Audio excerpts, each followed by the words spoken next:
দিন দিন যেন ভিডিওর প্রতি একটা কুড়েমি চলে আসছে যে ভিডিও করতে হবে, এডিট করতে হবে, সেসব মানে আর ইচ্ছাই করে না। তবুও ভিডিও করি, নিজেকে বোঝাই। এরকম কুড়েমি কার কার মধ্যে চলে আসে একটু জানিও, তবে আমার মধ্যে প্রায়ই চলে আসে।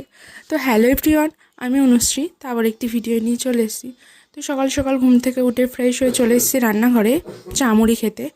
তো আমাকে তো সকাল সকাল ঘুম থেকে উঠতেই হবে, কারণ আমার থাকে পড়ানো। আর আমার চোখ মুখ দেখে সবাই বসে গিয়েছে, কারণ ঠিকঠাক ঘুম হয় না। আর আমার স্টুডেন্টরা আজকে লক্ষ্মী মেয়ের মতো পড়ে নিচ্ছিল। আর এখানে চলে এসেছি রান্নাঘরে, আর আজকের রাঁধুনি হচ্ছে আমার বাবা।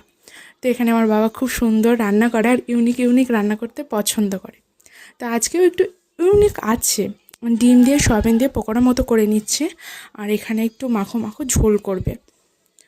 তো এখানে মশলা দিয়ে নিয়েছিল, ভালো মতো কষিয়ে নিচ্ছে, লবণ হলুদ দিয়ে নিচ্ছে, দিয়ে আবারও ভালো মতো কষিয়ে নিয়ে তার মধ্যে সব কিছু দিয়ে দেবে। তো সেটাই আর কি বাবা করছিল, আর আমি বসে বসে দেখছিলাম। আজকে আমি রান্নার হাত থেকে বেঁচে গেলাম আমার বাবার জন্য।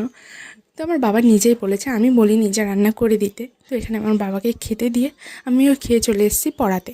তো আমার স্টুডেন্টরা পড়ছে, ব্যাক টু ব্যাক দুজনের পড়ানো আছে। এটাও মোটামুটি ভালো করে পড়ে নেয়। আরে পড়বে, আবার জ্বালাতনও করবে, বিচ্ছু স্টুডেন্ট।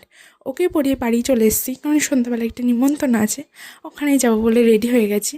আর আয়নার সামনে ঢং করা আমার বড় বড়ই স্বভাব। তো তোমরা কিছু মনে করো না, চলে এসেছি খেতে। তো টাটা।